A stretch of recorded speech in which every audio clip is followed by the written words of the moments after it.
Hey, you hear me?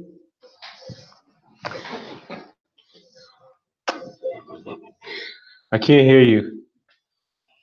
What about now? Yeah, I can hear you now. Fine, fine. Hey, XI. Rodrigo. That was a creepy, whatever you just said. Why is this still broken? Anyways. Ooh, nobody's supposed to see that. Hey, what's going on, guys? Is this a user group or are you guys just playing around? It's a group. What are they doing? What do you mean? They're doing the user group stuff. Is someone else presenting? Well, Cam Reeves is presenting. He's right there. And then Hugo Santos.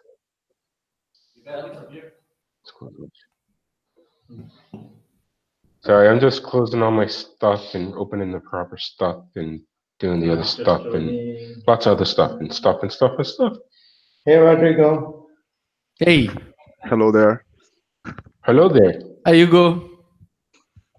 Good morning. How are you? Not good morning, but yeah, I'm pretty Well, fine. no, but that's from the Arnold soundboard. You don't know the Arnold Schwarzenegger prank calls? No, I don't know. Good morning. How are you? I'm going to ask you a bunch of questions, and I want them answered immediately. Who is your daddy, and what does he do? Anyways, look on YouTube. It's definitely there. Let me do that. That's for another time. But um, I am just getting everything all set. I think I'm all set. Just waiting for cameras to Is come that a on. VM on your laptop? Sorry? Is this a VM on your laptop? Yeah. And see if that does its thing. That looks fine. All right.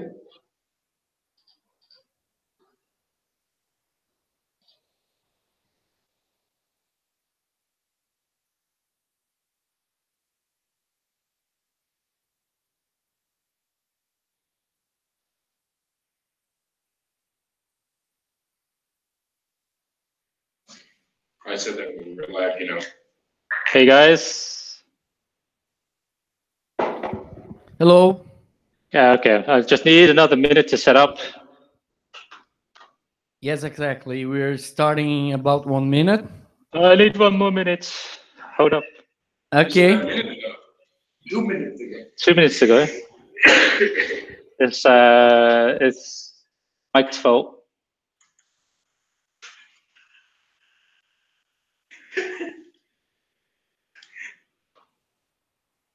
Just getting everything spun up. Come on.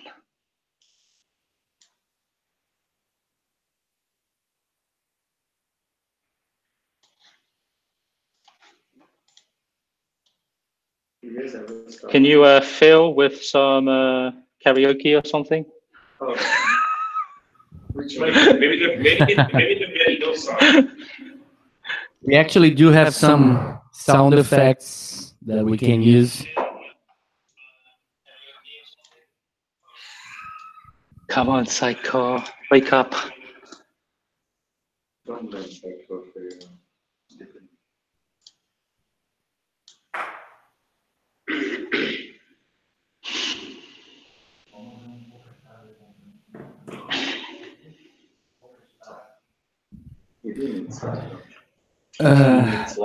Okay, too much effect. Better now. Okay, you guys can share your desktop, and we'll get started as if you're ready. Okay.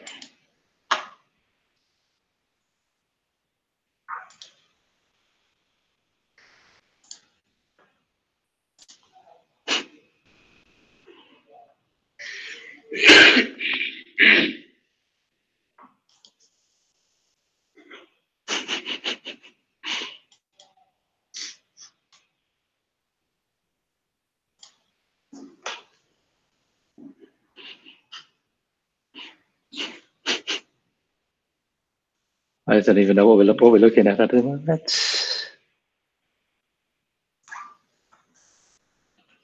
Well, Can you see the screen? Whose screen? Mine? Yours. I can see your screen. Man, my more experience. How come this jerk off gets to put that most?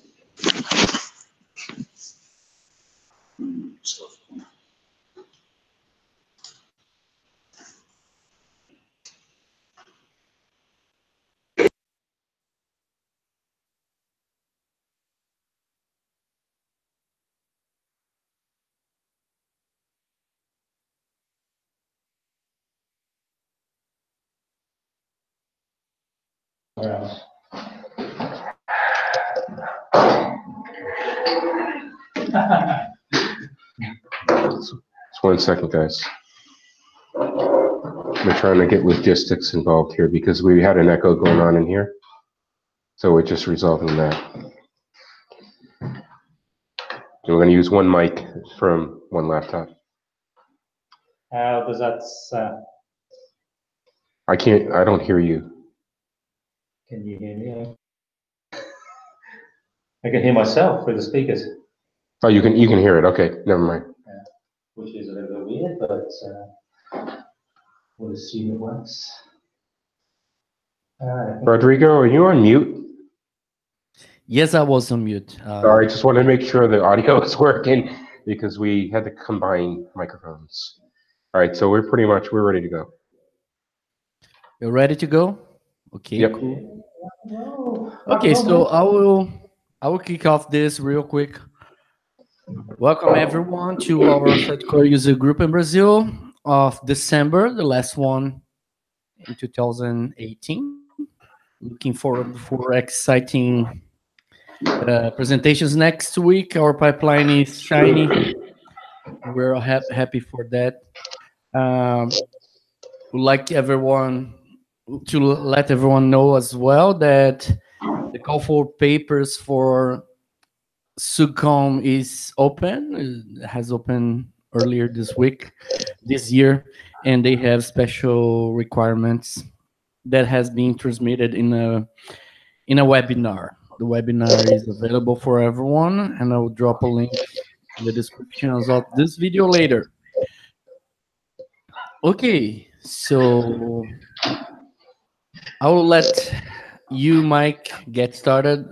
Today we'll have Mike Reynolds and Kamruz Jaman bringing us this presentation about forms, Sitecore 9 forms. It's all yours, Mike and Kamruz. Go ahead. All right. So thanks for having us. We're here to talk about Sitecore experience forms. There's 9.1% more experience in the new version. So there's a lot of things to cover here, and we're going to go right into it. Next slide. Oh, sorry. All right, so who are we? Oh, let's see your slide. Yeah, go back. Previous. All right, so who are we? So we're technology MVPs. Right next to me is Sitecore MVP Kamruz Jaman. He's been an MVP for, I guess, forever. And I'm Mike Reynolds, also known as Sitecore Junkie. I am also a Sitecore MVP. Together, honestly, we're better known as the trolls. Why is it not clicking forward? It's just. So we're known in the community as the trolls. And why do we troll, Cam? Well, the reason for it is if you have a laugh, we're not there to make fun of you, but if you have a laugh around something you're working on that's very stressful, it's better to learn when you're laughing so that you can commit things to memory. That's the whole reason why we do it. And it's just to break the ice. There's no sense in being stressed all day long and things like that. Just have a laugh. And if we are trolling, give it back to us because, well, we deserve it. Makes it more fun as well, right? Exactly. Next slide. It's a delay. Oh, a little delay. Well, all right. So let's think of wouldn't this be the dream? It's like a utopian dream, though. You just log into Sitecore, and let's say you're not a developer, you're a non-technical person, you just want to build a form. That's pretty much the dream of all content marketers and authors and things like that. They just want to like log in. They don't want to deal with developers. They just want to go build a form and not have to say, hey, this isn't working. I want to make this work. Well, we had web performance marketers way back in the day. It wasn't quite that utopia that we wanted. However, I have seen this module, and it is a module, mature over the years since 2009. I remember when it was released on, I think it was like version 6 or something like that. It's on the slide. I remember back then when it came out, I was a little afraid of it. I'm like, this is kind of new. There isn't much here. I'm still afraid of it. You're still afraid of it. I'm no longer afraid of it because I can bend it to my will and have it do whatever I want. But yeah, it was something you had to install separately. You'd have to go install it. I remember there was some post-installation steps with your web config around recapture and things like that. And there were a few other bits. MVC support came way later, version 7.2, and that was back in September of 2014. I remember when that came out, and I got so excited, I jumped up and down with joy. Yay! And I saw arrays of views, and I could start changing things and making things work the way I wanted it to. By the way, that's probably a bad idea because that will make a upgrade nightmare for you in your near future. But that was where we ended up. It was a lot neater than the older web forms versions where you had to go and hack about C# classes just to change some simple HTML, right? It definitely was. Yeah. I do know that later on, though, in future versions of web performance marketers, they took away arrays, well, some of the markup and arrays of views, put them in C# classes that we could not change because nothing was virtual. There was a lot of static methods. So I started to cringe and saying, why are we going backwards? But anyways, that was the past. And I definitely loved web performance marketers for what it was. It was the most blogged about topic on my blog that I've ever done, probably about 50 blog posts. I knew I could customize it to do whatever I wanted. But sadly, it's time to move on. Goodbye, web performance marketers. We love you so much, but we need to move on to 2018 and further on. As of version 9.1 in Sitecore, web performance marketers is no longer supported moving forward. That does not mean it won't work on 902, 901, or anything before that. It's still there and it is supported. I don't have a link to the support. I would think like the support table matrix or whatever that thing is on Sitecore.com. Go have a look at that to see when it's no longer supported, because you need to plan if you're going to move up to Sitecore 9.1. Basically, as of last week, when 9.1 was released, there is no more web forms and marketers module. That's correct. It's not even available for 9.1, and it won't be available for any future versions. So we have a new forms. I keep saying module, but it's not a module. We have new experience forms. This is brand new. It's built from the ground up, so it's not a upgrade to web forms for marketers. It's completely replacing it, but it's not a replacement as such. It's not like they've taken the old web forms for marketers and just upgraded like they have previously with these releases. It is MVC only, so if you are using web forms on your projects, then it's not going to work. Basically, I think we had this question come up the other day where someone was trying to upgrade to 9.1. That's right. It's like, yeah, and they were on web forms. It's just a legacy project which is being upgraded. It won't work. Since it is a brand new module, it's not even a module. It's a core exactly, feature right? of the product now. Since it is a new feature of the product, it is brand new, and they've got a modern drag and drop UI, unlike the old web forms for marketers designer. It does support multi-page forms out of the box, so that's a huge win. Definitely. In the past, you'd have to use JavaScript to hide panels on the front end, which is just a hack. But now you've actually got kind of wizards that you can drive. Like I said, it is part of the core platform, so as soon as the latest release of Sitecore is released, the forms come with it, and it's pre-installed as part of the core platform installation. There's no more separate database installations, no separate module installations, no separate configuration. It's just part of the core platform. The documentation is great, really great. And it's some of the best I've ever seen. And that was straight out the door last year. One of the great things is because this is a brand new development, they re-architected and rethought about how forms are defined inside of Cycle itself. The old web forms for marketers, everything was a bit of a pain, and the way things are structured in parameters and kind of stuffed into a renderings field here and there, and everything else, it was difficult to programmatically do things against. They restructured things where everything is an item, so everything looks more Cycle-like, if you like. Right. Yeah.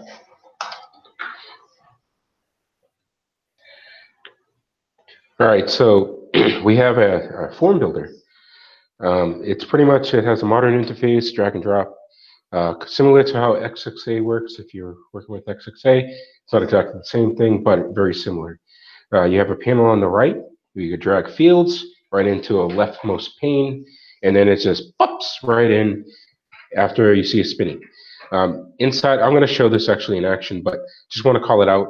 You can change things right there in that form builder for your fields. You can change labels and things like that. Text boxes, you can put default values and placeholder text and things like that. Over in the left-hand side of this slide, you see a forms content tree. That's where all your forms are going to be saved. I think as of 9.1, there are multi-tenant folder support. I don't know if we will show that. We may or may not, but it is there. But everything, as Cam was saying before, everything is an item. And as you can see over in that forms tree, look at the simple demo form, you'll see things that represent the fields. So you'll have an item that points to definition for that field, and also some other bits, and they are contained in other fields. Likewise, the definition things are also items, which will live under system settings forms. We'll go into that as we progress in the presentation, but just to call it out that everything truly is an item, except for one thing, and that's parameters for submit actions and the submit action item wrapper item. I'll talk about that a little bit later, but that's some magical stuff that you should be aware of. Yeah, notice that the settings are no longer under Cycle modules. That's correct. Under settings directly. It is a first-class citizen inside of Cycle now. It's part of the core product. There is some analytics out of the box for this, which is awesome. You can track things at the form level and also at a individual field level. This is turned on by default. When you install Cycle, you'll have it. You can go see how your form is performing or a particular field is performing on your form. This is very important, especially when you're trying to gauge whether you're getting the correct information for guest people you're trying to get information from. Maybe a certain field isn't working out, so you'll go in and have to maybe change a label or something else. That's beyond me, but that's something that content authors may analyze when they're building their forms.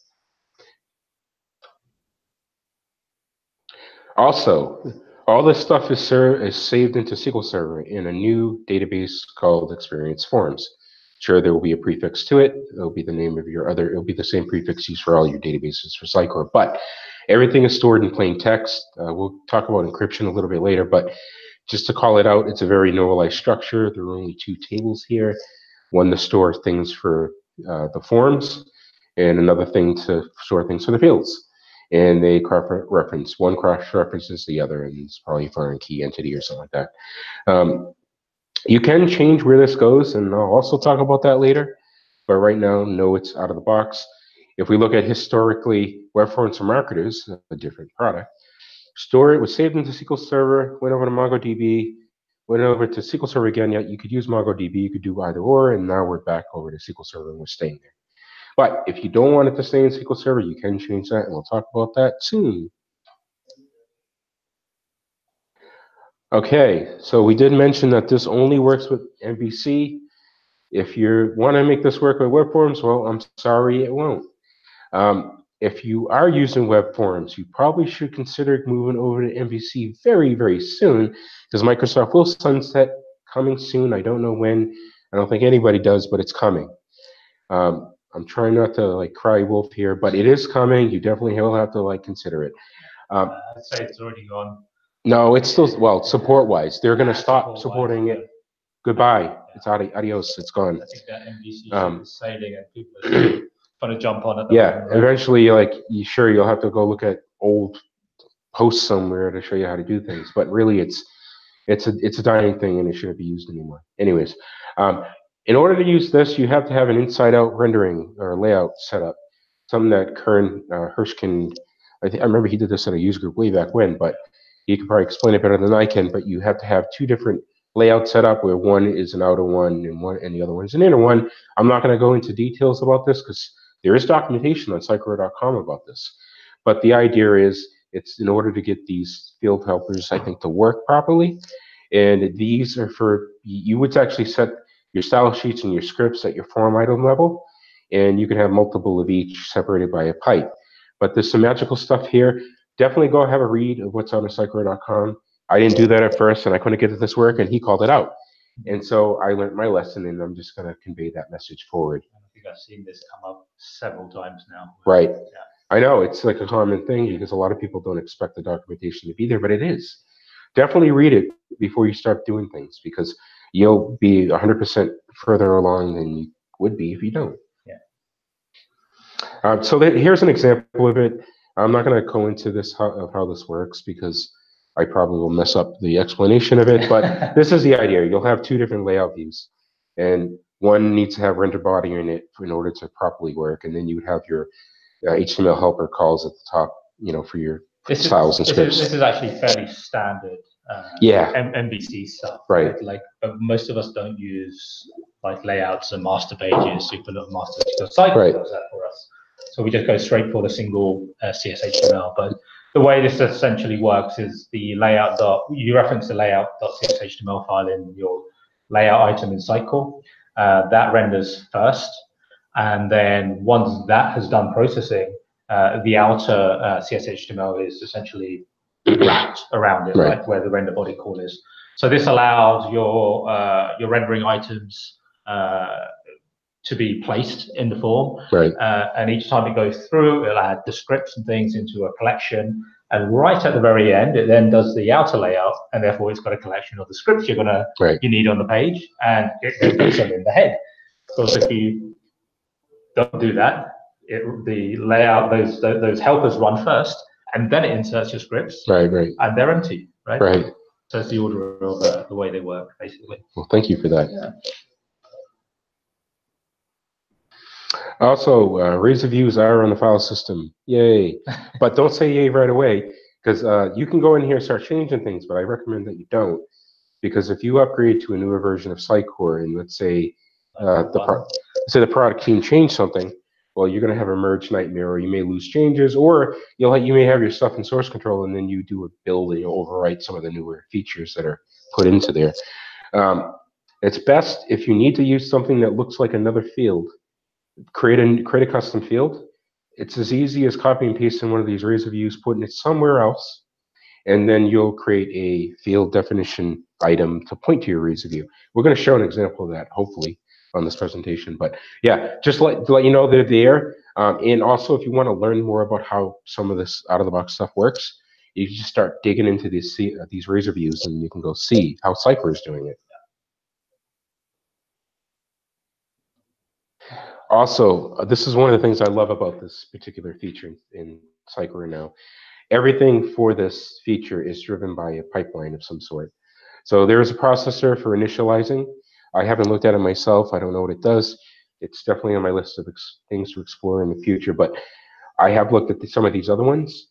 So, I mean, if you can see, you have a pipeline to render the form, render a collection of fields, just render a field, get a model for a field, because they're actually just razor views, really.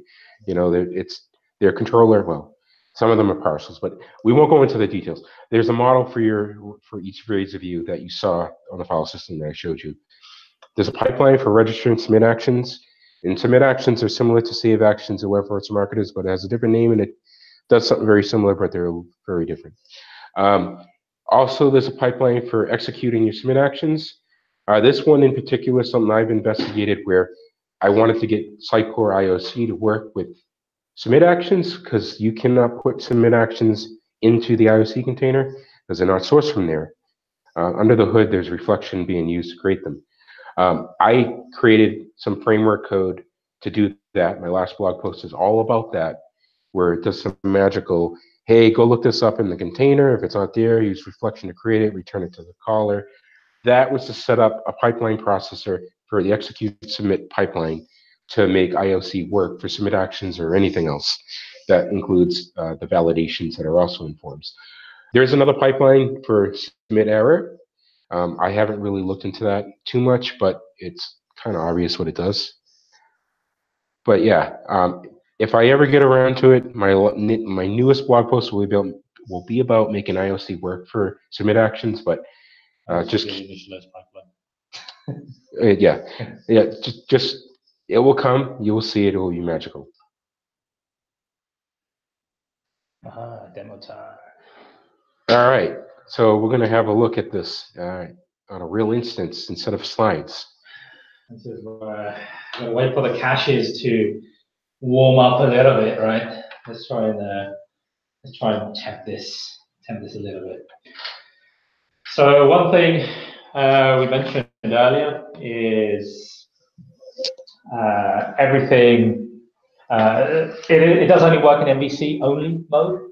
So you will have to create it won't work out of the box essentially, because the out of the box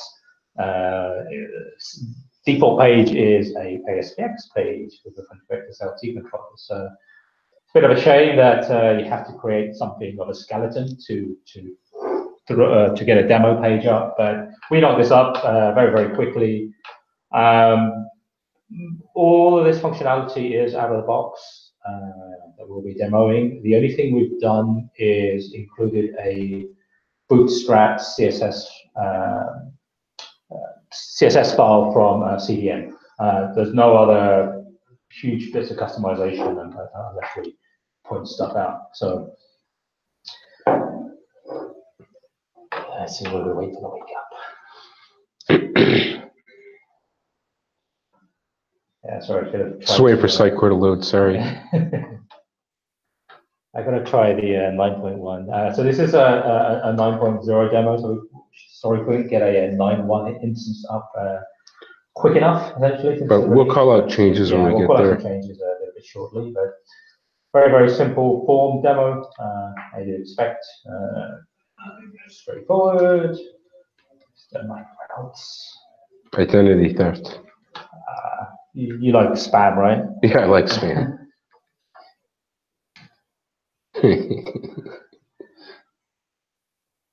I didn't even agree to anything. There you go. You didn't even sign your life away this time. So very straightforward thank you page. It's just a very, very simple redirect on that form. You saw a few earlier. We've got a bunch of different validators here. We can make the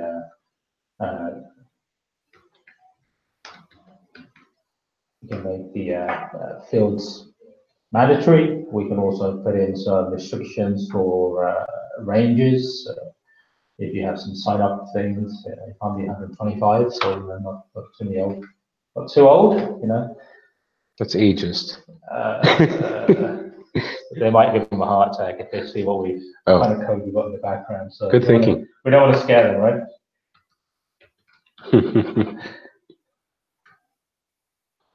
And we're going to add also a little.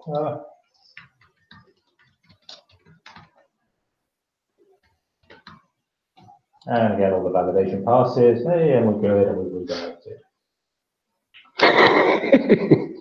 Should change its text. So the simple form demo.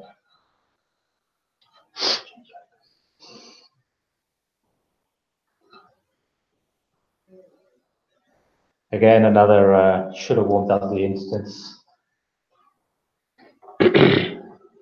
You noticed on the a little bit earlier off the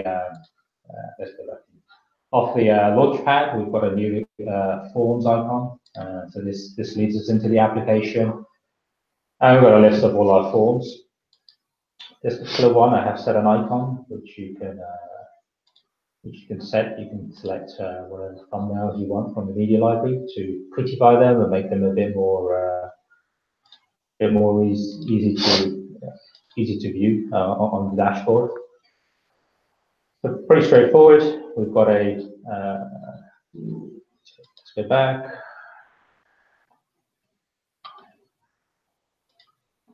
Design, there you go. Okay.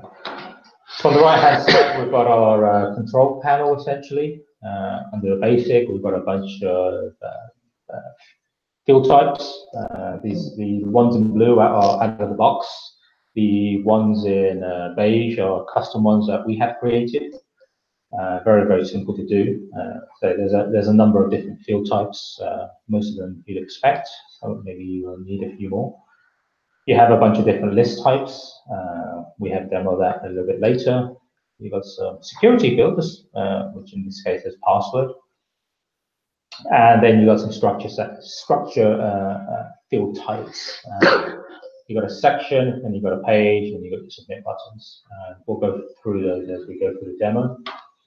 Adding fields is pretty straightforward. You can just grab a multi-line text field, and then you can position it wherever you need. Select your field, and then we can set some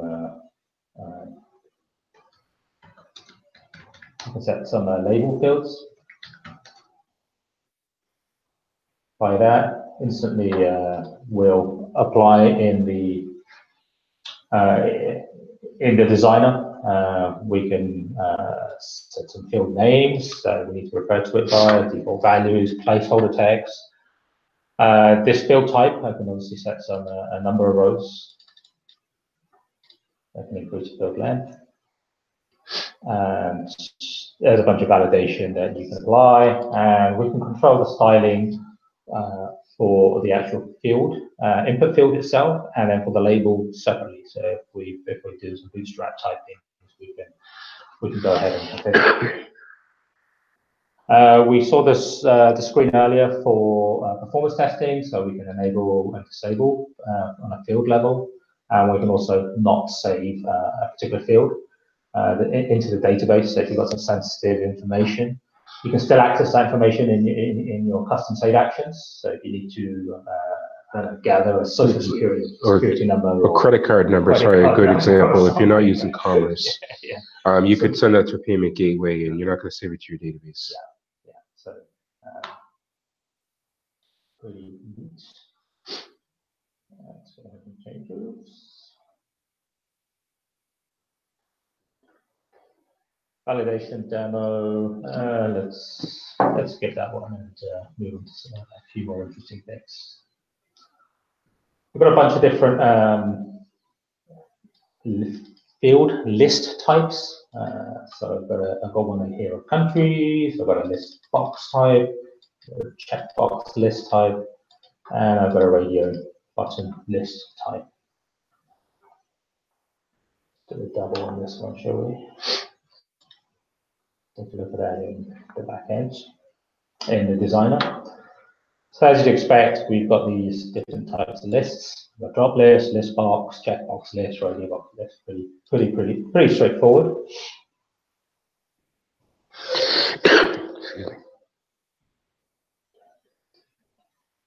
It's faster than next time. Last time this is loading, and obviously I'm a developer instance, so I've turned off all the pre-caching and pre-compilation. So takes a few seconds the first instance, but after that it's here you go.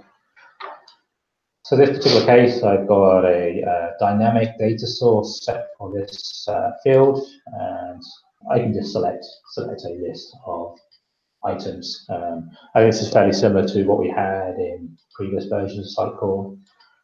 But I can also select the field value and the text value individually. I've got a list of all the fields on the templates, the child templates. And I can pick, if I have a custom field, I can pick whichever ones of those I want. You've obviously got all the standard values here, which makes the list a lot longer in this particular instance, but it's nice to be able to control those things separately. Note that because you can set this value separately, I could set this on a field on the item, and then if I really wanted to, I could translate that value Normally you do it for the display value, but if for some reason you want to translate the value as well, maybe sending it off to a database, or maybe the value needs to go into an email field, for example, it can be just like readily translated as well. If we want something a little bit more non-dynamic, we can also select a static list, and we can then just add items here. And it's as simple as adding that here. We can also control whether the values are the same as the labels or not. If they're not, then obviously we can set different values on the field labels. Let's cancel that. One neat thing about this is the way that is the way that the changes have been made to the structure of the items inside the site core itself, right? You want to talk about this, Mike, while I drive? Sorry? You want to talk about it while I drive, or? But Wait, there's something over there. Should we just go into that?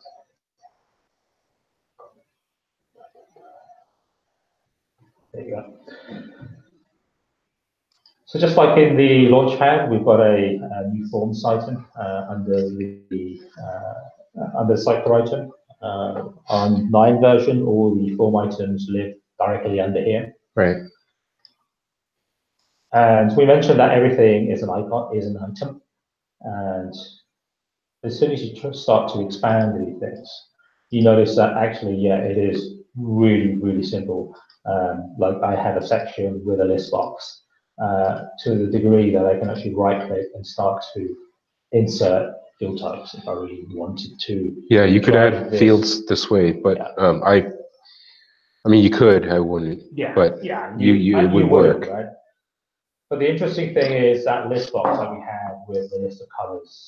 I could go ahead and duplicate this. Duplicate that. I'll go American spelling.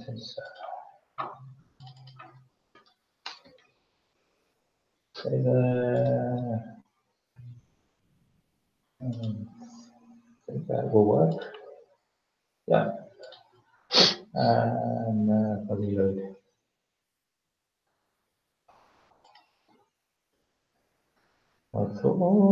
There you go. We've got our test color in there, right?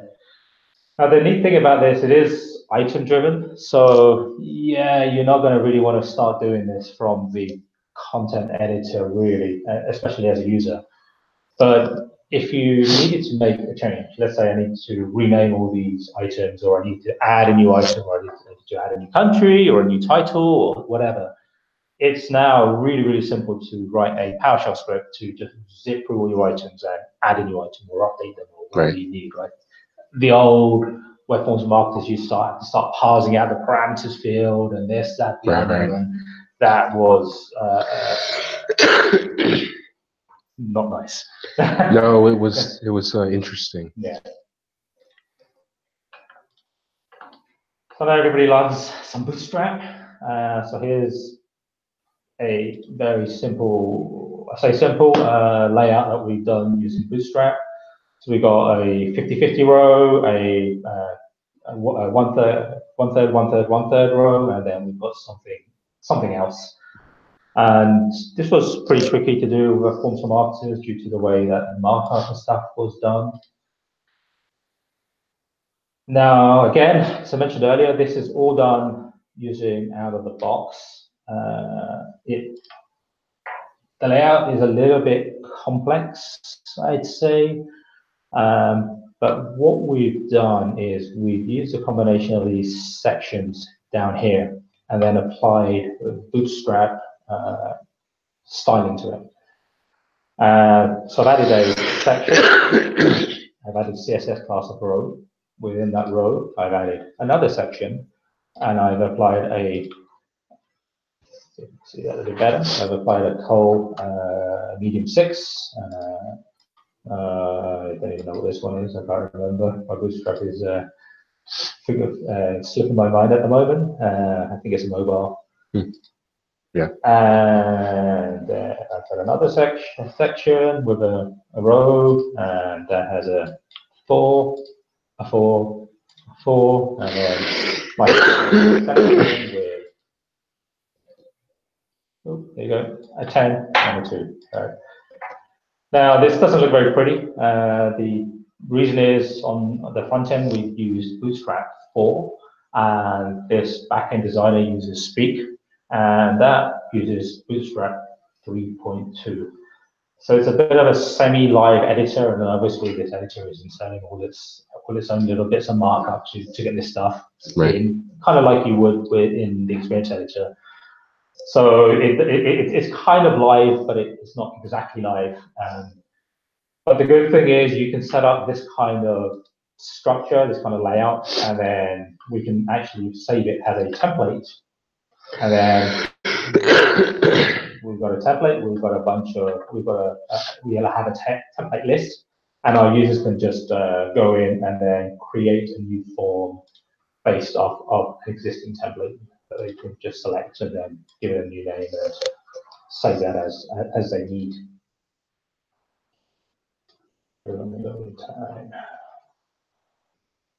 And you can do all sorts of neat things just by applying standard kind of bootstrappy styling. We mentioned, so I can pre-fill this. We mentioned earlier multi-page forms. This will allow us to go forward and go back and go forward. Mike can do his little running there dance at the same time. Two step forwards, one step back. Anyways. And you notice that the URL has stayed the same throughout the entire journey. This does use Ajax, proper Ajax, and it's not just cheating essentially. Yeah, there's an API controller in here that does some calls. Yeah, so if we have to go back, you'll see there's a bunch of there's even a little preview of each section as you're going through. So it's pretty neat. It's not a hack as such. It is actual tricks to the server to do these things. The neat thing about doing this is the way we do this is we're now using the page control, and within each page control we add a submit button, and then on each submit button we can add the action that we need it to do. Right. In this particular case, the navigation step is next. We have previous and submit. On the next section, we obviously will have previous. We have a next. The nice thing about this is on each step, we can add whatever submit action we need. So in this case, we've got to save data. So we can be saving data as we're progressing through multiple pages. Trigger a goal to run a marketing automation campaign. That's something you can do out of the box with this. You could have a feedback form with collecting data and like, thanks, we've received your feedback. Do you wish to add anything more? And it's not like this user has to fill out this huge form, right? Or maybe it's a contact us form, and the second page of this, after you collected the data, is give us more info so we can, narrow who actually needs to respond to your query. Right. We can also make use of this to actually have a thank you page, or without leaving the actual page. The old web forms for marketers in place thank you message, but we can have it a little bit more rich text and using a bunch of different custom type controls. I know Mike's a big fan of the marquee control. I think we're going to. Let's see.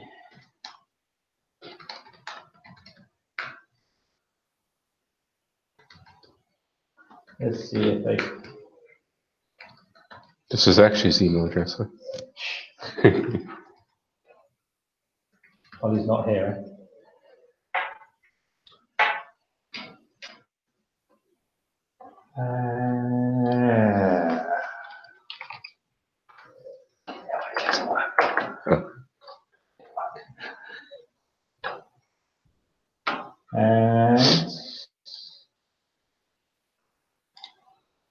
if we check on Slack, here you go. We've created a custom submit action from forms into Slack using a Slack API. And back to our forms.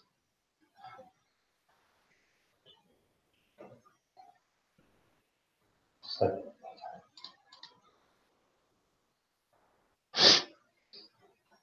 quite simply, we've gone ahead and created a custom submit action and just added that from the list of available actions in this particular case.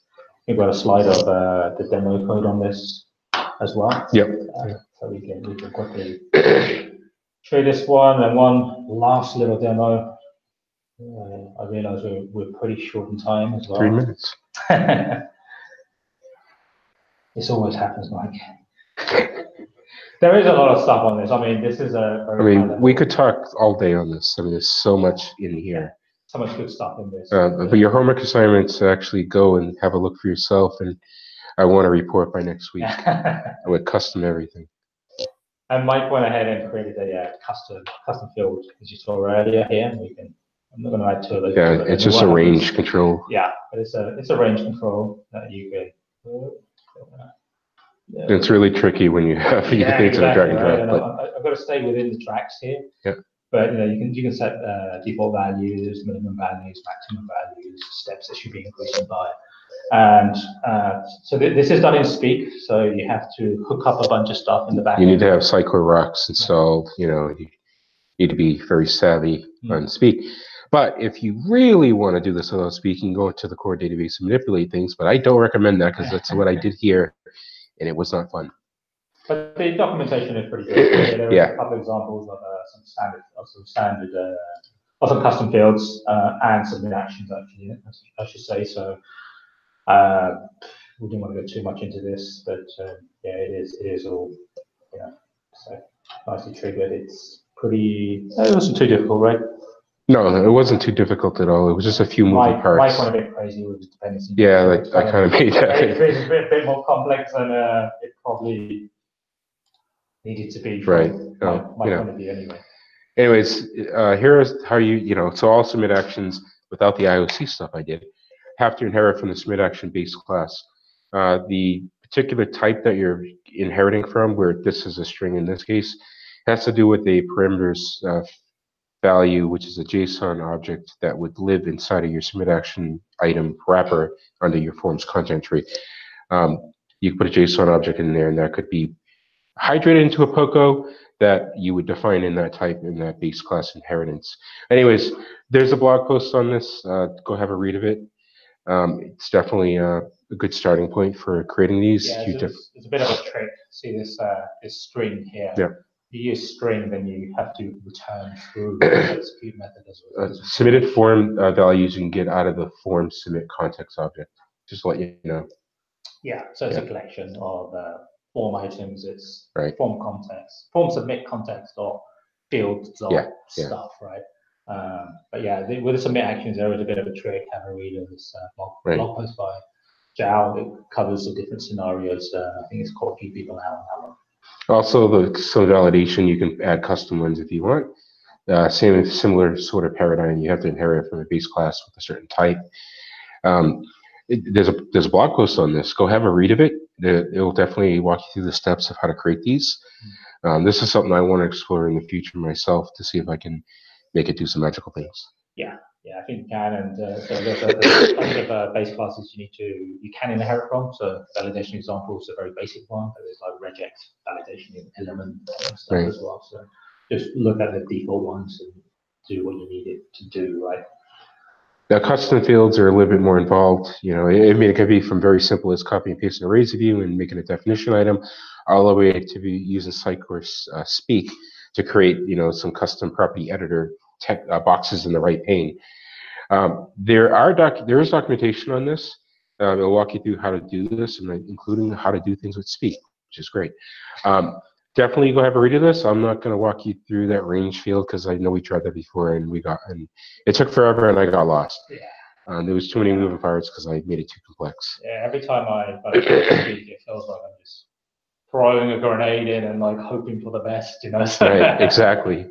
It's like, So I did mention before you could encrypt data in here. I created an iForms data provider class, which is the ultimate data provider to store things into the Forms database. But in theory, you can make a custom one to go to MongoDB or wherever you want. I wrote a blog post, apparently this link there, thank you, that shows you how it was basically nostalgia because I had written something like that for web forms for marketers way back when. I wanted to do it for forms just to say, hey, you know, you can do the same sort of thing. And that's for data encryption. Don't use the code on that post because it's not a very strong encryption algorithm. Anybody can crack it.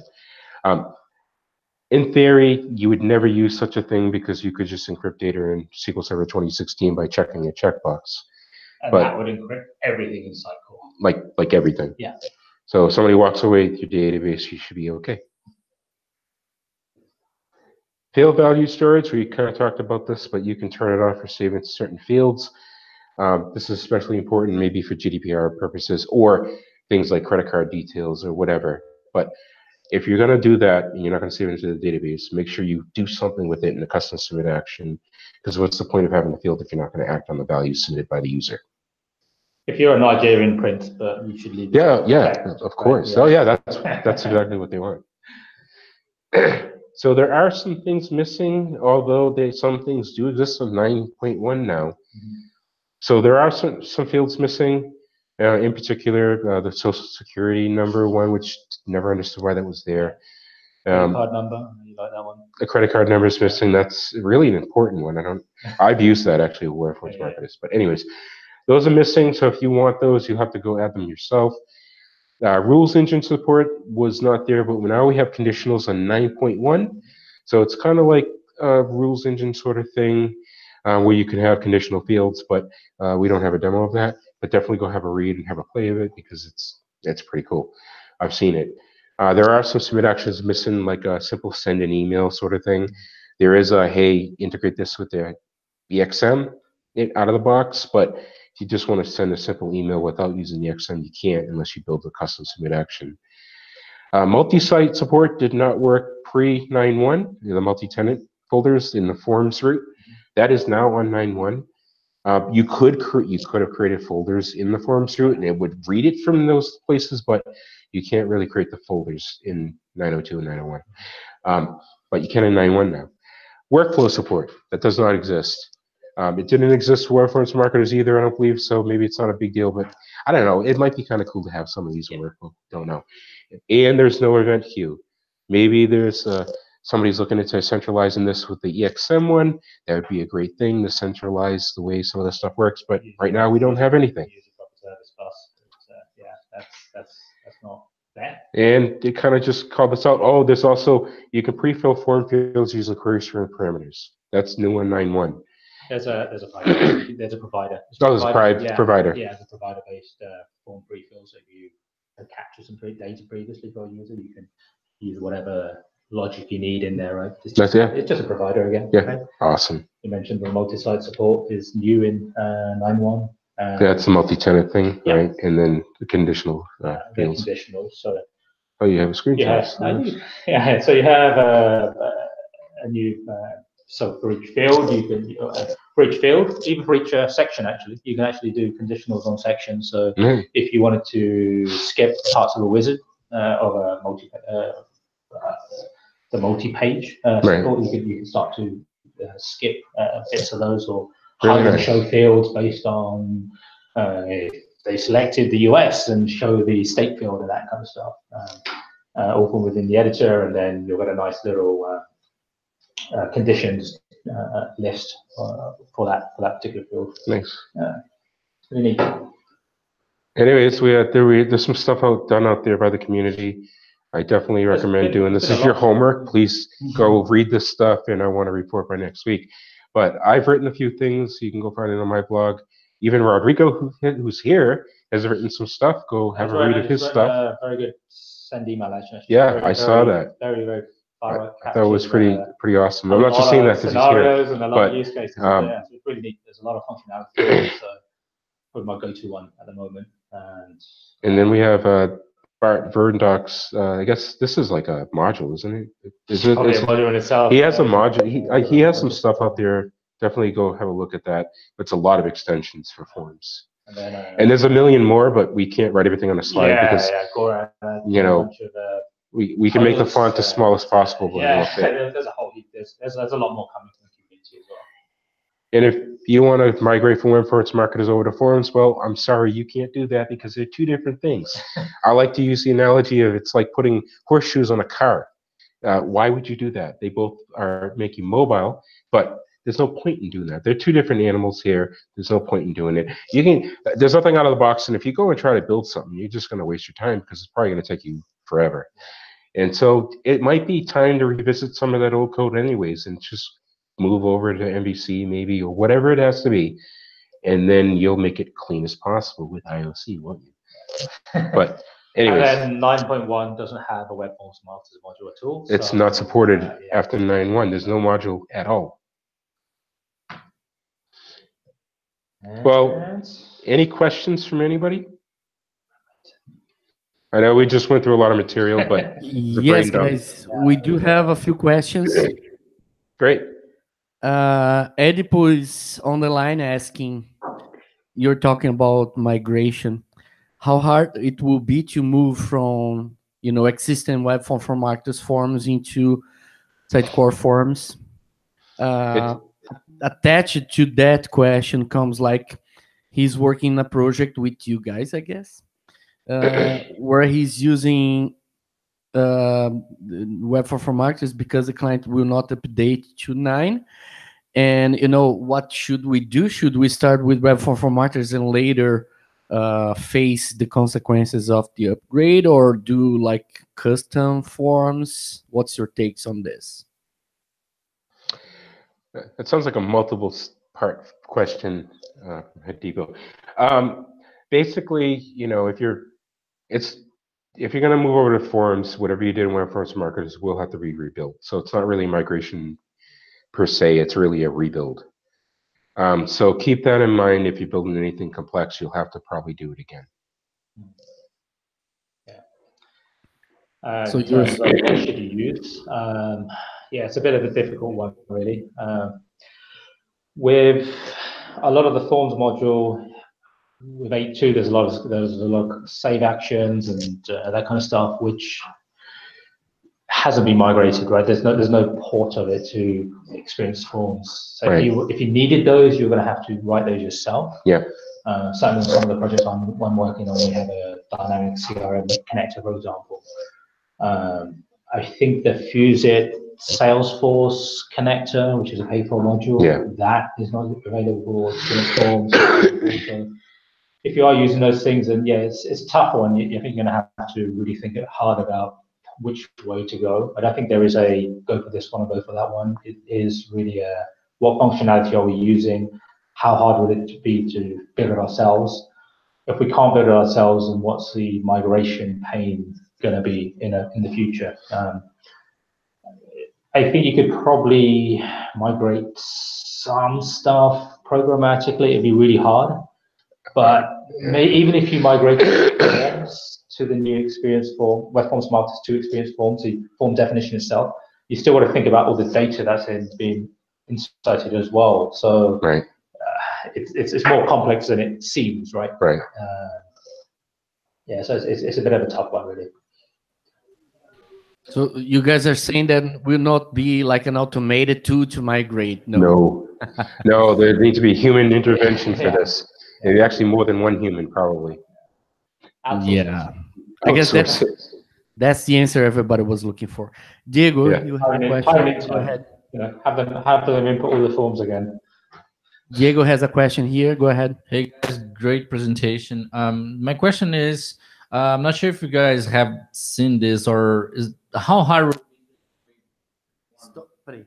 But you're going silent, man. Just a second. Hello. Is it better now? Yeah. Go ahead. Hey guys. So sorry about that. So first of all, great presentation. My question is, I'm not sure if you guys seen this or not, but how hard will it be to integrate the new forms with third-party systems like gated content, Marketo, or any of those third-party tools that actually deliver this kind of solution. Not sure if you guys have a chance to do that or not. It's pretty much you just tie into their API within a submit action. Are you talking about Marketo forms or just? Or you're talking about sending things to Marketo. I mean, you can do that. You can do both. Well, you can't integrate the Marketo forms into here, like with their form builder stuff. That won't work. At least I can't think of a way. It won't be clean. But sending over to Marketo should be straightforward. Because Right. I know there's more than one way of doing that. I've done it before. You would do that in a I submit action. You'd grab your stuff out of the collection that Forms provides to you in your submit action base class, and then you would just send it off to Marketo. And there's multiple ways of doing that, but Yeah, that's what I imagined you were going to say. But another question here, Mike, is regarding analytics. You mentioned previously that there's already some built-in analytics on that. Have you guys seen any custom types of analytics, like with tag managers being applied with forms and these kind of things, or not? I haven't seen it yet. But it's an opportunity for a blog post. All right, thanks, guys. No problem. So All there is right. there is those custom submit actions, right? So those pipelines. So you could probably tap into the It's a render. You could do like a render field if you had to for a certain field. yeah. It wouldn't be.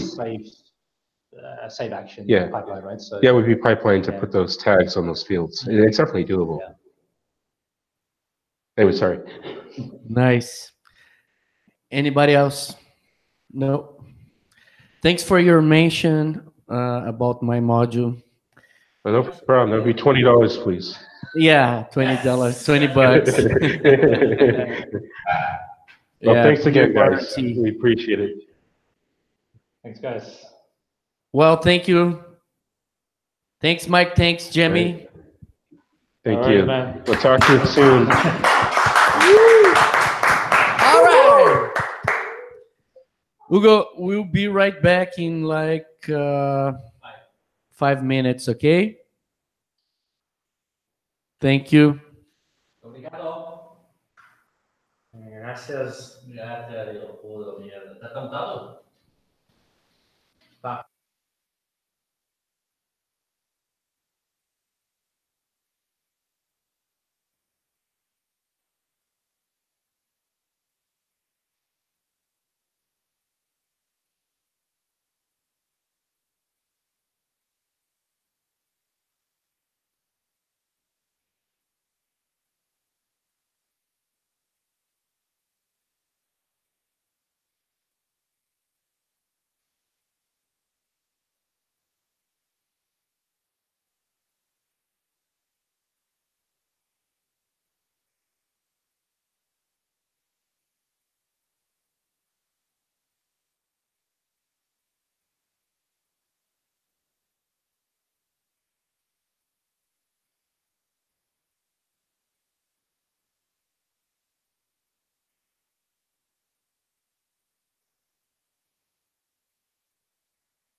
Vocês baixaram o volume aí? Aí, Hugo.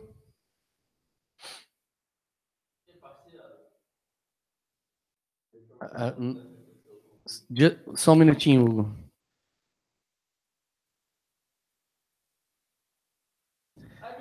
Você pode falar alguma coisa aí, Hugo? Acho que eu tenho que aumentar o teu volume aqui um minuto.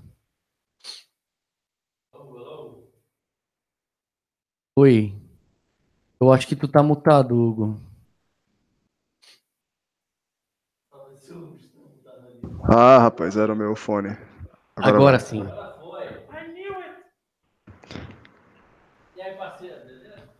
Olá, Hugo. E aí, meu querido? Bem-vindo ao site Chorus do Grupo Brasil. Uma honra.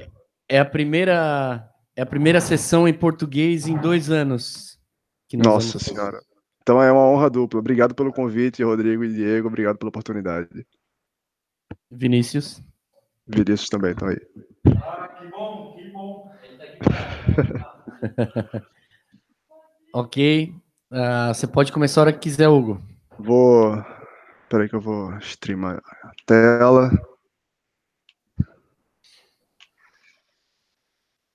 Tô vendo. Vamos ver, tá carregando aqui. Vocês estão vendo alguma coisa aí? Tá carregando.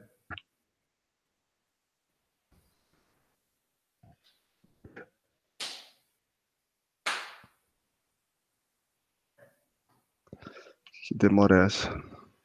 Agora carregou. Ele carregou e parou e ficou preto de novo. Agora Aí. foi. Foi aí? Agora tô vendo a tela toda. Maravilha. Então é isso, pessoal. Bem, como o Rodrigo já deve ter falado, hoje eu vou falar um pouco sobre automação e teste de integração no Sitecore, usando especialmente a nossa plataforma Lightwatch.js e contar um pouco da experiência que a gente teve com essa plataforma na Covel, enquanto trabalhando com o Sitecore, né, na equipe Covel for Sitecore.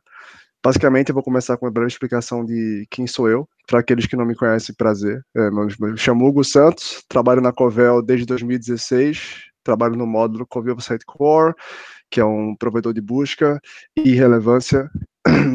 Quem quiser falar comigo, tá aí o meu e-mail, hsantos@covel.com, e pode me encontrar no Twitter, hsantos_x.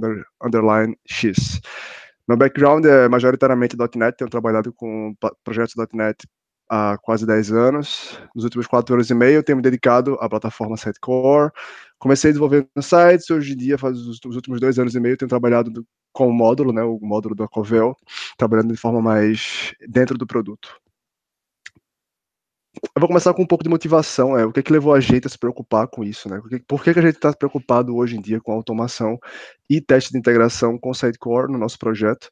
E a resposta é bem simples, na verdade. A gente aprendeu, né, com o tempo que se integrar dentro do projeto Sitecore não é fácil de forma alguma. Então é que Sitecore é uma plataforma hiper flexível e ela está no topo por isso. As pessoas podem customizar mais ou menos como elas queiram a plataforma, isso é maravilhoso, exceto quando você está tentando se integrar dentro desse projeto.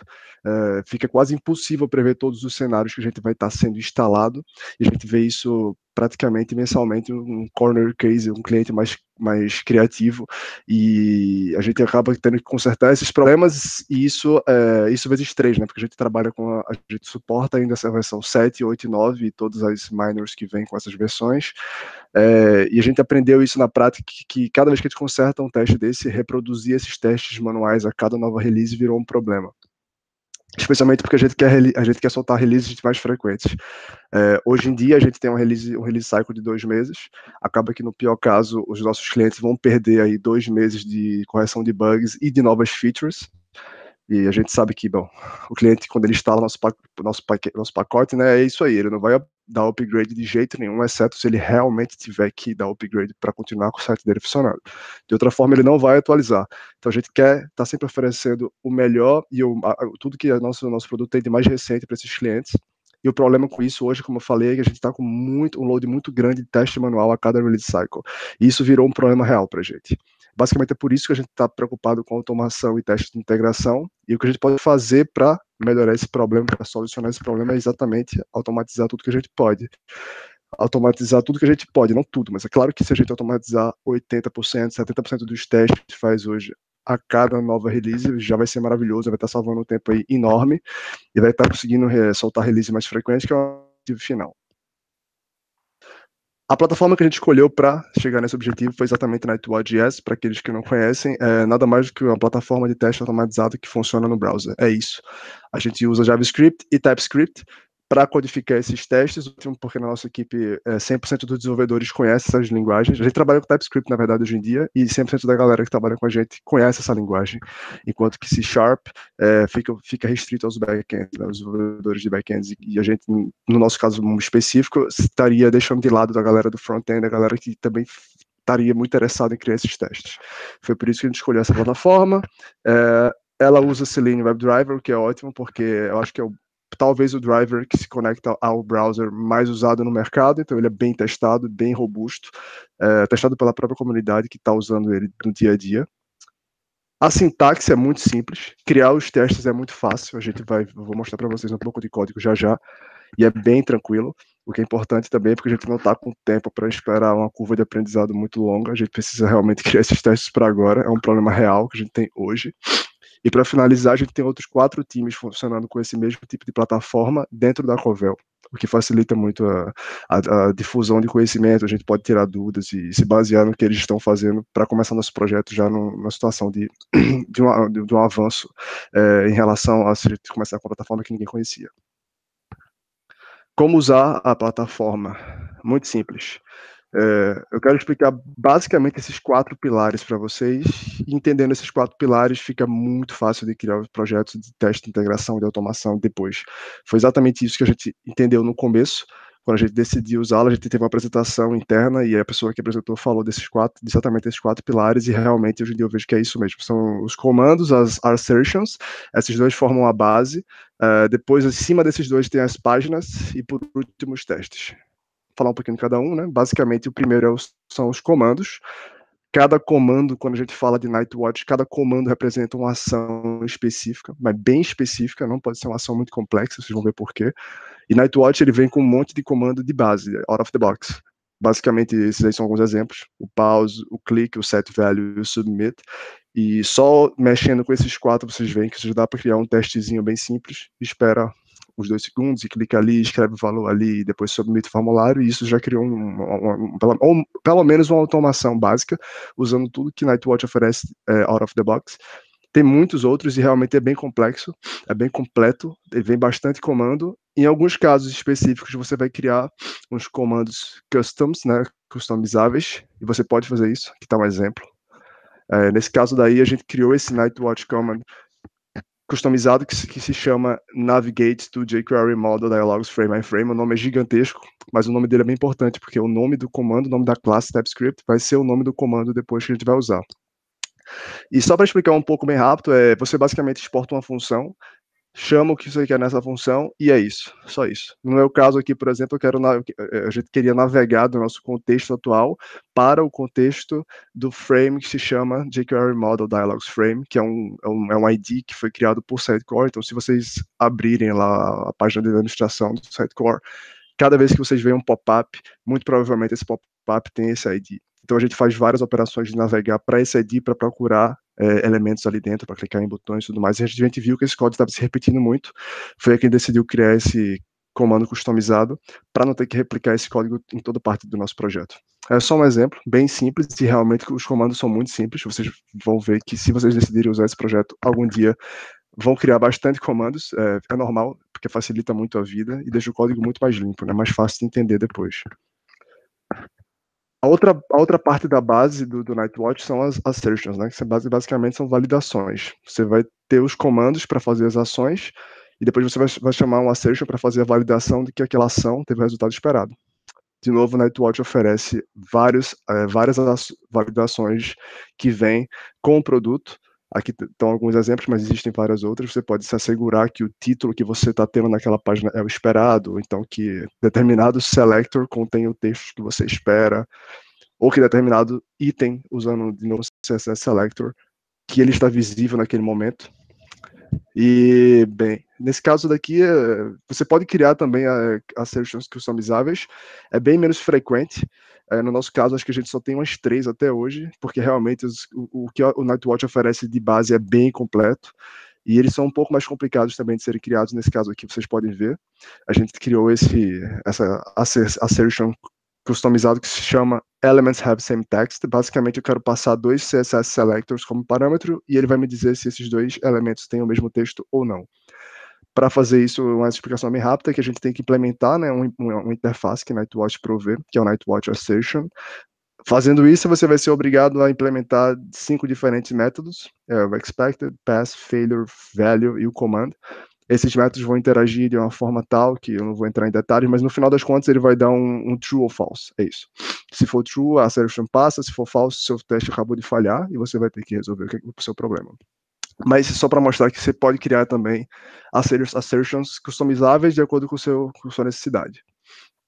Esses dois formam a base, né? Então, em cima deles, a gente tem o que a gente chama de page object, que basicamente são, desculpa, são classes que vão representar uma página, um pedaço de uma página, e essa decisão aí é muito de negócio. Você vai criar uma página, ela vai conter uma classe que vai representar uma página, essa classe vai conter métodos que são ligados àquela página ou fragmento de página.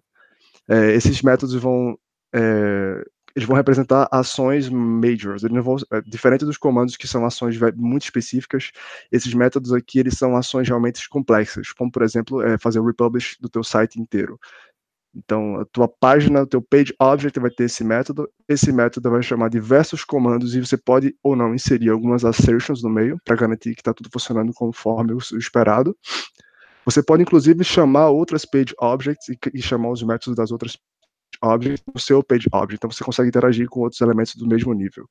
Esses aqui são alguns exemplos de métodos que a gente tem hoje de verdade, que é um método para fazer o republish do site inteiro, o outro método para rebuildar os indexes da Coveu, e o outro para rebuildar os indexes do Cine. E são esses exemplos, mas vocês vão ter milhões desses métodos aí, caso vocês decidam fazer um projeto real.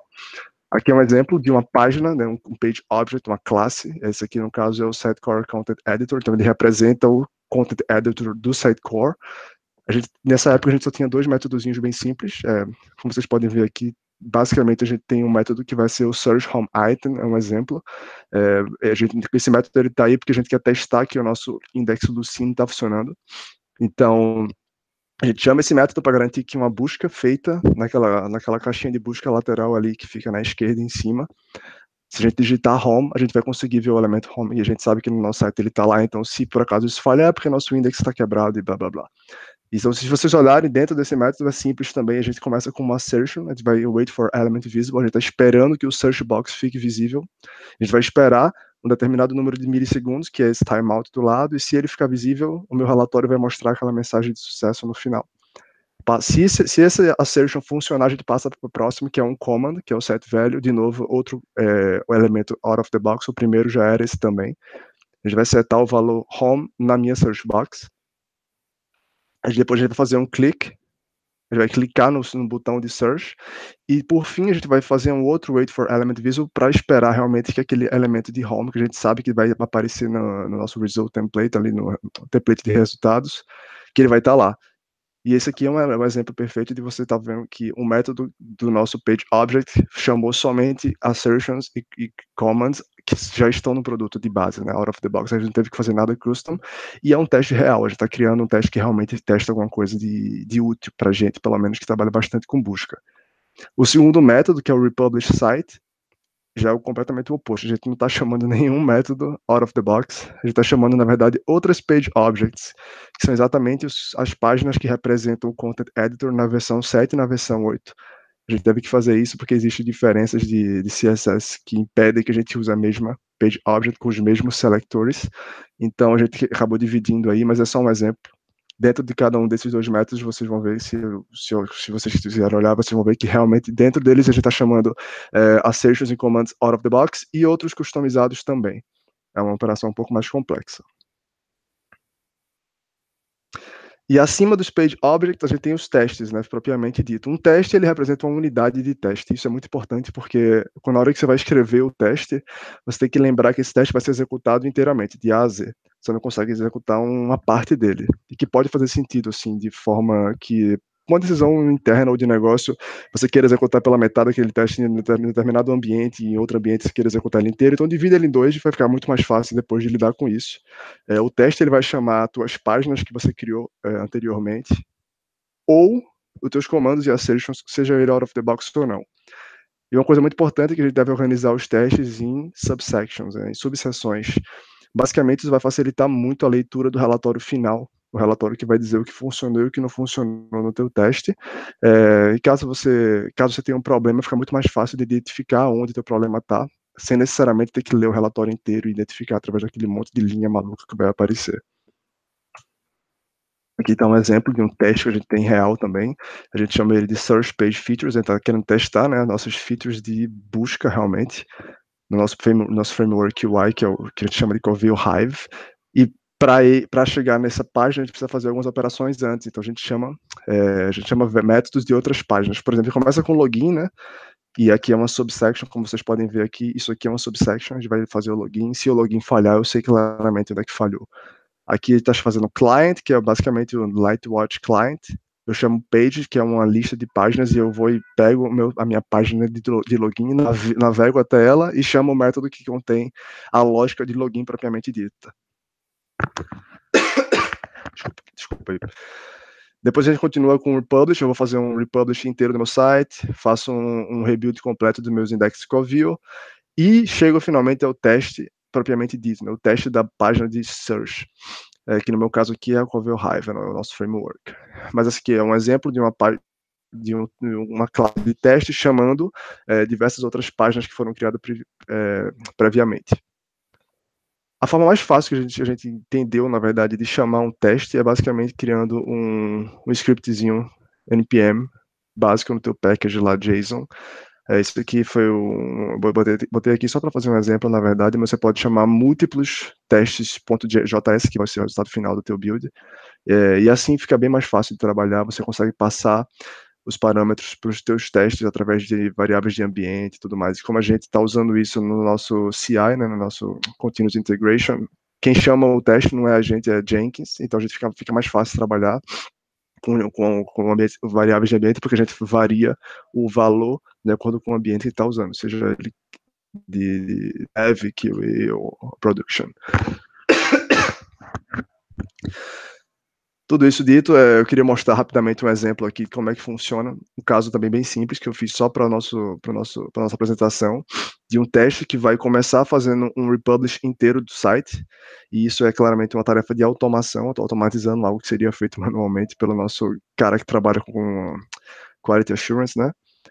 E depois ele vai fazer um monte de teste relativo à página de search, que é realmente os testes de feature, né, de integration. A gente vai chamar a página, vai clicar em botões e vai esperar que o resultado final seja aquele determinado. Então, vamos lá fazer, tomara que funcione. Aqui, como eu tinha dito para vocês, estou usando o NPM para rodar meus testes funcionais. Isso aqui foi um script que eu criei agora para a nossa apresentação, Functional Tests. Ele vai começar, se tudo der certo, com o login, vai passar para o republish e depois vai passar para os testes propriamente dito. Está rodando. A partir desse momento aqui, Nightwatch, junto com o Selenium WebDriver, vão tomar o controle do meu browser e vão começar a executar. O login já está feito. Aqui então o nosso iframe do publish site, como eu disse. Isso aqui é o caso, por exemplo, que eu estou chamando aquele meu custom command, navigate to jQuery model, blá blá blá, porque esse iframe daqui tem aquele ID, e eu preciso trocar o contexto de Nightwatch para que ele entenda que eu estou procurando os novos elementos nesse iframe, não na página que eu estava antes. Bem, aí ele vai fazer o republish normal, vai demorar, o tamanho do teu site vai variar a duração dessa operação, né? Mas é interessante notar que nesse caso daqui, idealmente você não vai estar assistindo isso aqui rodar, né? Você vai botar isso no seu sistema de integração contínua e ele vai fazer o trabalho sozinho. E isso é um problema real para a gente hoje, porque tem um cara que está trabalhando com isso, que ele tem que fazer um republish completo do site a cada vez que a gente solta uma nova release, e ele faz isso para cada versão do sitecore que a gente testa e para cada versão do pacote que a gente faz o release. Então é um trabalho chato. Acabou, vamos passar agora para os testes de página mesmo, os testes reais. Acabou o processo de automação, entramos aqui no processo de teste de integração, né? Aqui é a página de busca que eu estava falando, lá o Covil Hive Framework. Ele vai tentar abrir a página de busca, vai clicar nos filtros que a gente tem e vai comparar o resultado final. Ok, se eu filtrar por esse filtro, eu espero que o resultado final sejam 3 resultados e não 2, e por aí vai. Isso aí ele fez rapidamente. Vai abrir mais uma página aqui para testar outra seção do site que vem junto com o nosso pacote, que a gente chama de Command Center, né, central de comando, onde você pode editar os seus campos e tudo mais. Ele vai fazer o teste de filtro, ele vai garantir que o multifacet value, blá blá blá, tem as colunas certas e por aí vai, e é basicamente isso. Então, em 1 minuto e 57, ele testou 4 features diferentes em 2 módulos diferentes do nosso produto e ainda fez um republish. Se a gente tirar o republish, tenho certeza que faria muito mais rápido. Isso aqui é o summary que eu tinha falado no início. Então, cada teste executado, ele vai acabar com esse summary, que, como eu disse, está dividido em subseções, então fica muito mais fácil de entender. E se por acaso eu tiver um erro, eu sei exatamente em que seção tive meu erro, e fica mais fácil de fazer o troubleshoot depois, né? Ao invés de ter só um monte de linha maluca, e eu tenho que ler o completo para entender qual é o problema que eu estou tendo. Vamos voltar para a apresentação.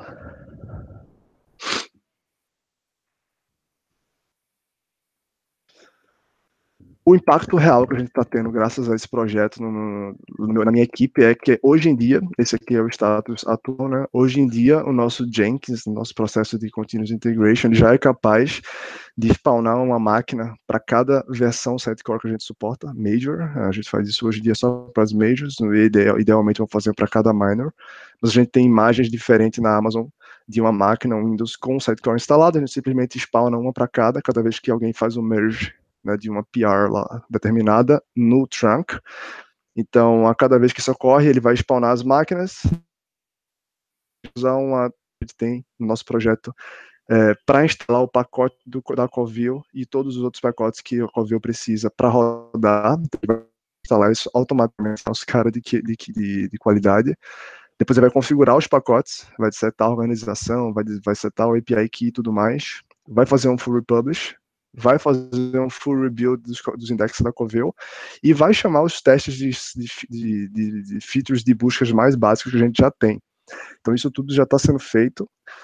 É verdade, essa semana na verdade, a gente deixou de fazer isso só para developer. Hoje em dia, cada PR já roda com esses testes todos aqui.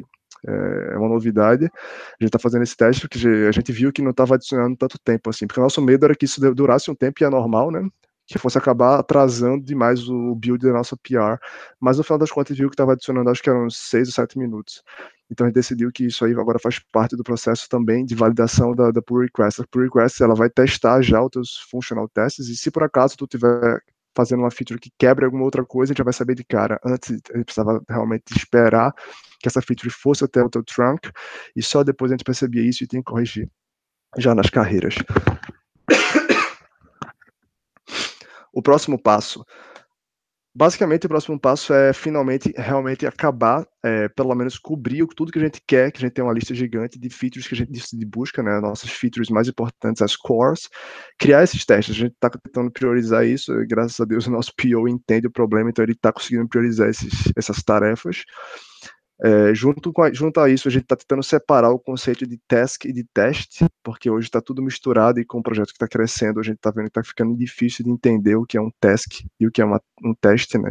Então, é isso que a gente está na nossa cabeça, de separar bem. E o que eu já discuti algumas vezes dos diversos user groups que eu apresentei, porque eu apresentei antes, é a ideia de que tudo isso que a gente criou nessa base, essa base de navega para o Content Editor, que vai para o Index Manager e vai para o Experience Editor e tudo mais, tudo isso daí são códigos que a gente criou que não necessariamente tem relação com o nosso produto e que a comunidade poderia usar se desejasse de forma que um projeto open source, né, se a gente disponibilizar um projeto open source, ficaria muito mais fácil de propagar esse conhecimento. A equipe já está totalmente de acordo, é mais uma questão realmente de quando a gente vai fazer e priorizar esse projeto, que é um projeto mais demanda um pouco mais de tempo, mas tá no nosso roadmap também. A ideia é tirar tudo que for relativo a Covel e deixar só o core, né? Tudo que for relativo a Sitecore, disponibilizar esse projeto para a comunidade e continuar trabalhando nos nossos testes específicos de busca e não mais se preocupar sozinhos com a parte de core, tudo que está relacionado a Sitecore. Questões, perguntas?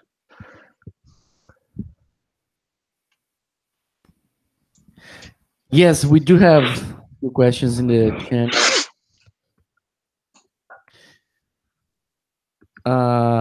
Gustavo Nito desculpa, estamos fazendo em português, né? Gustavo Nito tá perguntando se vocês têm algum plugin para Sitecore, para o Sitecore acessar o interface do Sitecore, ou você está usando o próprio framework JavaScript para isso? É uma boa pergunta. A gente está usando exatamente o que o administrador vai usar. A gente poderia até usar os métodos de API que a gente tem, por exemplo, na parte da Covel, de busca, a gente tem todas as APIs, mas a ideia é exatamente usar o visual, sabe? É simular uma pessoa usando o projeto de forma real, digamos assim. Então, o que a gente faz, basicamente, é abrir o link real do Sitecore e começar a clicar nos botões da mesma forma que o nosso cara de qualidade de Quality Assurance iria fazer.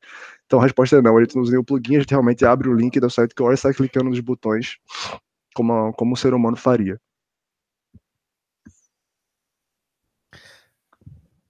Legal.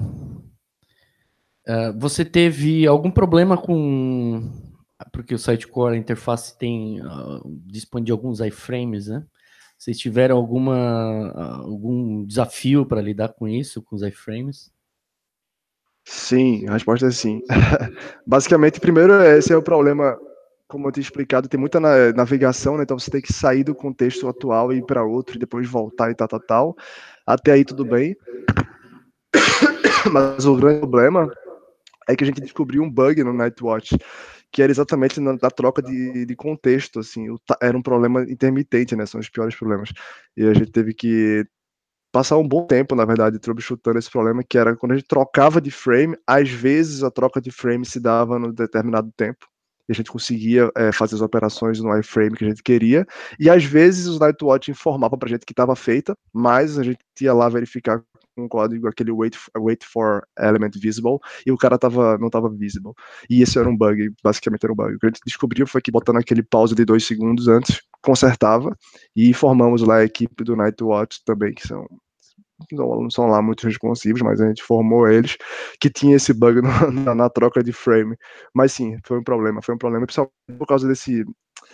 Os Sitecore geram esses iframes, alguns de forma fixa, o ID é fixo, e outros eles geram de forma dinâmica, né? Então fica quase impossível saber qual o nome do iframe que tu tem que trocar. Basicamente o que a gente fazia era que descia um nível e verificava o nome, e aí salvava esse nome em algum canto e depois fazia a troca de novo se precisasse. Mas é complicado, não é muito simples não. Pois é, eu não sei quando vocês começaram a fazer isso, tem uma dúvida minha, que seria assim, isso deve ser bem vulnerável, no sentido de quando o Sitecore faz uma mudança, por exemplo, quando mudou do 7 para o 8, aquele layout mudou bastante, se isso acontecer de novo, é capaz que vocês tenham que voltar e refazer os scripts, né? Não refazer, porque como eu mostrei no exemplo, a gente tem uma página já específica para cada versão Major, porque eles mudam os CSS selectors direto.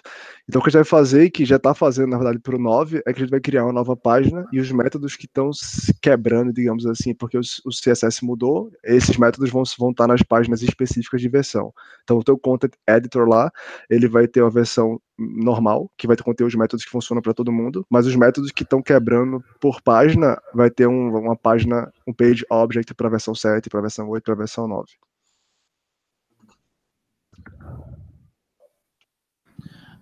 Hugo, legal a apresentação, gostei bastante aqui o Diego. Tem uma Valeu. pergunta, cara, vocês chegaram a fazer alguma coisa dessas para Experience Editor? Eu não sei nem o que tu tá falando, Diego. Pode explicar rapidamente o que é isso aí? O Sitecore ele tem uma interface de Experience Editor onde os content authors podem basicamente... O Experience Editor, desculpa, eu tinha cortado aqui. Sim, a gente tem um... O problema é que pra gente, do nosso framework da Coveu, o Experience Editor é importantíssimo, né? A gente tem muita interação com o autor, a gente mostra inclusive mensagens específicas e tudo mais no Content Editor. Então a gente começou a criar testes para a nossa página. Mas se eu para te falar a verdade, a gente não tem muita coisa que seja reutilizável pela comunidade nessas páginas. É realmente relativo à nossa página de busca, mas sim, a gente está criando testes que vão testar se a nossa página está se comportando de acordo com o esperado no que a gente chama de né, no Experience Editor. Beleza, obrigado. O Nito está perguntando se o Nightwatch, quais são os browsers que ele suporta? Boa pergunta. É basicamente todos, e você pode inclusive dizer Safari. A gente já testou no Safari, no Chrome, no Firefox, e não sei, sinceramente, eu não quero saber também se por acaso funcionar. Mas é isso, ele funciona em vários e você consegue mudar o browser que você quer no próprio comando npm. Então fica bem fácil de dizer, ah, beleza, testa esse daqui com o Safari, agora que se funcionar você passa para o Chrome, por aí vai. Ótimo. Alguma coisa a mais? Não, Vinícius? Sem perguntas. Ok, eu acredito que esgotamos nossas perguntas. Muito Maravilha. obrigado, Hugo, pela tua participação. Foi muito legal mesmo. A apresentação vai ficar online aí. pra Show de bola. comunidade. Obrigado, galera. Valeu pelo convite, viu? Um abraço. Obrigado por prestigiar o nosso evento aí, meu querido. E Prazer. a gente conversa aí. Tchau.